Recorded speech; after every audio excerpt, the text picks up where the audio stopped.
rate of change of the function y is equal to f of x between x is equal to a and x is equal to b is given by this formula, that is nothing but change in y divided by change in x. So change in x would be b minus a, and numerator change in y is nothing but f of b minus f of a. This was your difference quotient. And the average rate of change, geometrically it gives the slope of secant lines, that is between x is equal to a and x is equal to b on the graph of f. That is the line that passes through a comma f of a and b comma f of b. We shall see that graphically. So you have a and b on the x-axis, and if you have the function like this, so the corresponding f of a and f of b would be here. So this is f of a and this is f of b. So that is f of a and f of b. So this particular point can be represented as an ordered pair b comma f of b, right? And this particular, the one that is the functional value corresponding to a, would be a comma f of a, correct? So within that, if you draw a line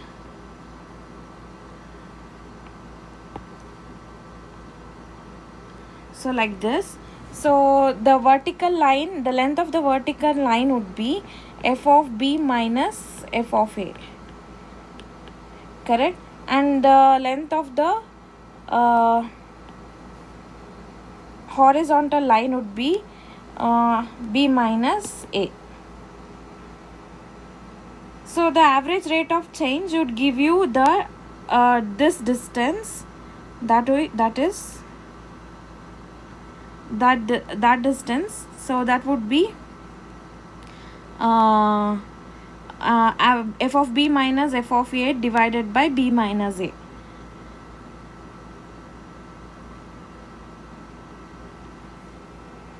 And this function is y is equal to f of x. So you learned what is the definition and formula of average rate of change of a function between x is equal to a and x is equal to b, and you also learned what would be the geometrical representation of average rate of function. Now let us solve some problems. So this is problem number 16 in your book. You are given a function to be f of z is equal to 1 minus 3z square, and you are asked to find out the net change as well as the average rate of change between the given values of the variable.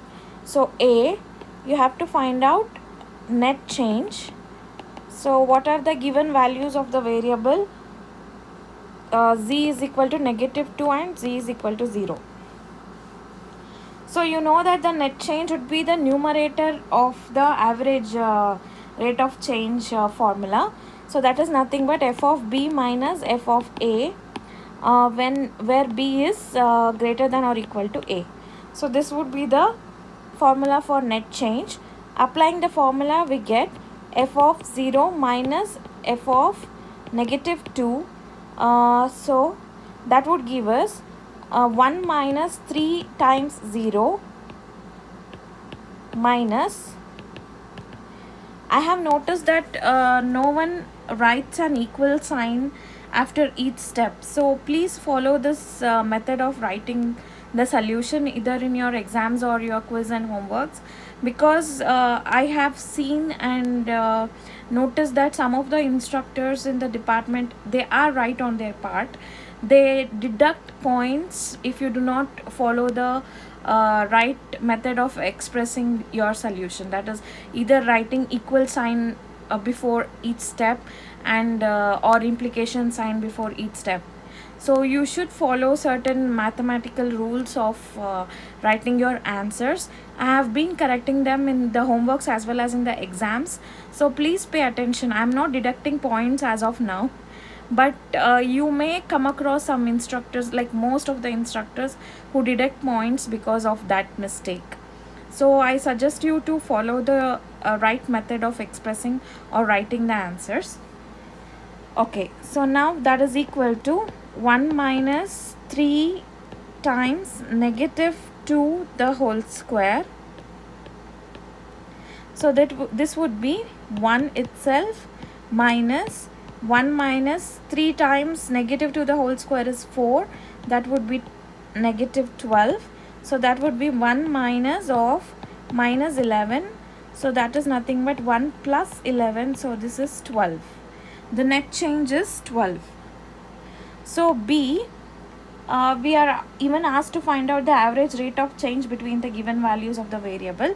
So average rate of change is, rate of change formula is f of b minus f of a divided by b minus a.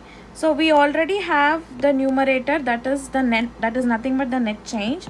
So considering that, you will have 12 in the numerator, and b minus a would be 0 minus of minus 2. So that is nothing but 12 divided by 2, that is 6. So average rate of change is 6 for the given function. Okay, we will do another problem. So this is problem number 20 in the book. It is in the same exercise. You are asked to find out the net change as well as the average rate of change of the function. But the function looks little different, and the given variables are also little different. It is given in terms of h, so where you have a variable inside a variable. So that would be f of x is equal to 1 minus 3x square, where x is equal to 2 and x is equal to 2 plus h. So you can see h is also an unknown term which can take any value, any real number as a value, and x is also a variable. Therefore this is a little different problem than the one that is above. I think we have the same formula or the same function, but different variable and different points at which you have to calculate the average rate of change. So the net change would be, applying the formula that I stated above, would be 2 plus h is greater than 2. Therefore f of 2 plus h minus f of 2. So that would be 1 minus 3 times 2 plus h the whole square minus 1 minus 3 times 2 the whole square.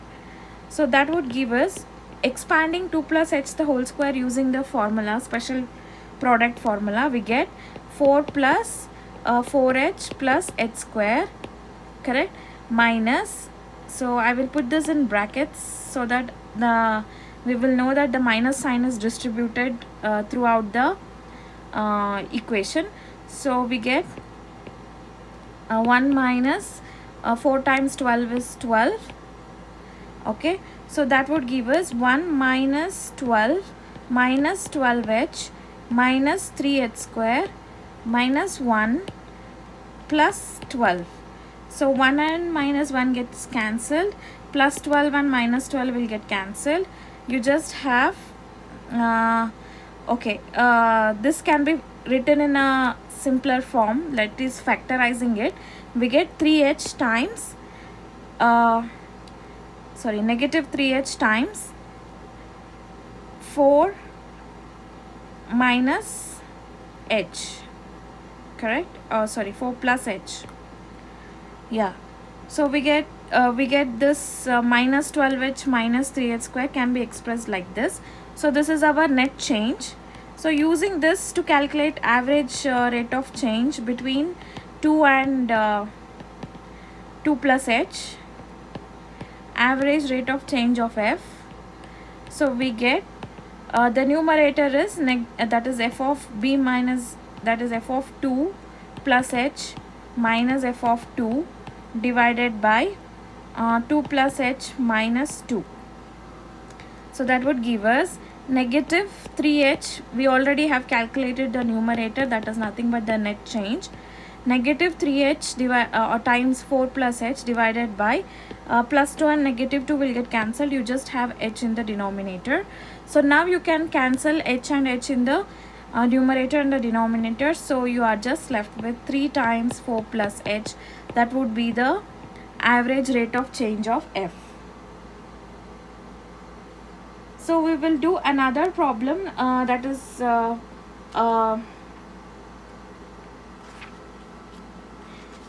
kind of a word problem kind that is number 32 in your book. This is again an exercise problem. So you will have to extract information by a table.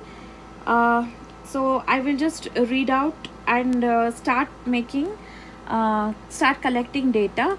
So you can listen carefully to what I am saying now, reading out the question. The question says like this: a man is running around a circular track. A man is running around a circular track that is 200 meter in circumference. So circumference of the track is 200 meter. An observer uses a stopwatch to record the runner's time at the end of each lap. Obtaining the data in the following table. You have a table here, so I will write down the table. Time, that is in seconds, and distance, that is in meter. Okay, so you have the following entries. 32 is for 32 seconds he covered 200 meters. He's like running really good. Okay, 68 seconds 400 meters, and 108 seconds 108 seconds 600 meters, and 152 800, then 203 1000 263 1200 335 1400 and 412 1600. So this is the table of values that is given to you. That is the distance covered in meters with respect to the time in seconds. Okay, so let us see what you are asked to find out. First, what was the man's average speed between 68 seconds and 152 seconds? Okay, so if I name the function to be d, small d. Okay, so your first one is average rate of change of d within 68 seconds and 152 seconds. So that would be d of 152 minus d of 68 divided by 152 minus 68. So what are the functional values that are what is the distance covered using the table of values? You can see that distance covered at 152 would be 800. So that is 800 minus distance covered at 68 would be 400. So 800 minus 400 divided by 152 minus 68 would be 84. Okay, so 800 minus 400 is 400. So divided by 84, 400 divided by 84 would give us something in decimals. I will approximately write it to be 4.76. So the average range of distance between the time interval 152 seconds to 68 seconds would be 4.76 meters. Yeah, 4.76 meters. Okay, so what was the next question, what was the man's average speed between 263 seconds and 412 seconds? So repeat the procedure for a different time interval. That would be distance of 412 minus distance of 263 divided by 263 minus 412. So that would give us, so that would give us, what is the distance at covered by him at 412 is 1600 meters, minus distance covered at 263 would be 1200 meters. So divided by 263 minus 412 would give us oh sorry, I should, the denominator should be 412 minus 263. I'm sorry. So that would give us 149. So that would be the numerator reduces to 1600 minus 1200 would give us 400. 400 divided by 149 is approximately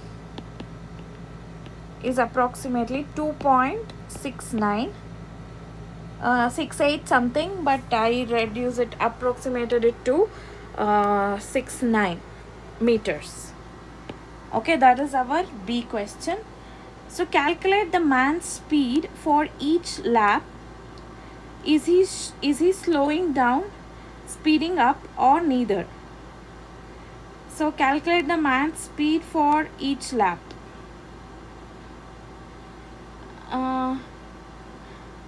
The speed would be what is the formula for calculating speed? It would be distance covered by time taken, right? And that should be for each lap. So you know that the circumference of the circular track is 200 meters. So you should divide the 200 meters by 32 seconds. So the first entry gives us 200 divided by 32. Okay, so that would give us so his rate of his speed is nothing but 6.25 meters per second. So that is his speed. Then moving on to the next table, what happens, he covered 400 in 68 seconds. 400 divided by 68 would be 5.89 approximately, so meters per second. So for the second lap, his distance is, actually I think I covered like 2 laps at a time, so I should not be doing 400 divided by 68. I can do it like this. So that would be d of 68 minus d of 32 divided by 68 minus 32. So this would give you the speed for the second lap. So that would give us 400 minus 200 divided by 68 minus 32. Did we calculate this? No. Okay, we are doing it now. Okay, 68 minus 32 would give us 36. So 200 divided by 36 would be 5.55 approximately meters per second. So this is for the second lap. This is for the first lap, the speed for the first lap. So what is happening? The speed is decreasing. So what happens to the third lap? You can do the same for third lap also. So that would be d of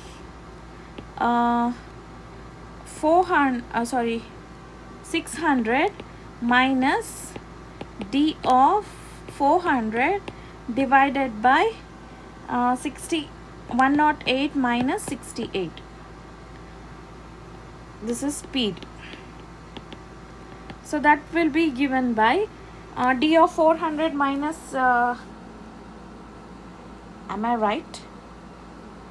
Oh, sorry, I included the distance inside the input values. I'm sorry. It has to be 1868. So d of 108 minus d of 68 divided by 108 minus 68. Okay, now I'm correct.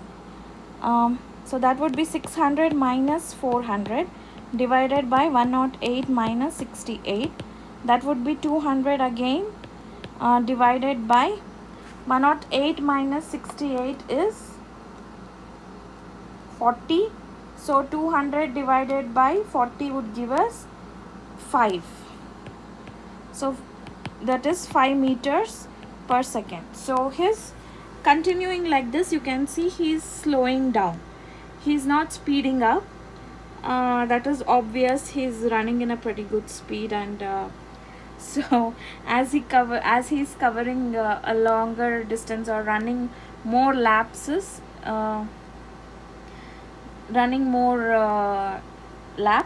so his speed is decreasing, and yeah, that's it. That you can conclude.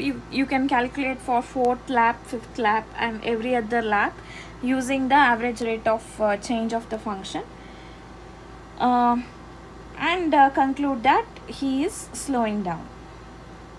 So this is how you solve a word problem given a set of values of table of values. You can calculate the average rate of change, and you might have understood like how it is applied in the real life situation scenario with this particular problem. So it is like very important to learn the functions are really important. More than that, like if you are analyzing a real life situation, so average rate of change of the function. So for example, with the present scenario of the virus being spreaded throughout the world, so if you calculate or if you track and create a mathematical formula for, many would have done that, many researchers would have done that. So calculate the mathematical formula and find out the average rate of spread and what may be the reason, so etc. So you can analyze and formulate certain strategies or know how to break the chain, etc. So this particular concept is really important in day-to-day life. So moving on to the quiz. So quiz, this is 2.4, yeah, 2.4.1. so this would be, first problem would be number 18, page 188. Second problem number 24, page 188. Third problem number 34, page 189. So I am giving the quiz problems straight from the textbook this time. So solve this and let me know if you have any questions. So in the next video we will learn about linear functions and models. Thank you.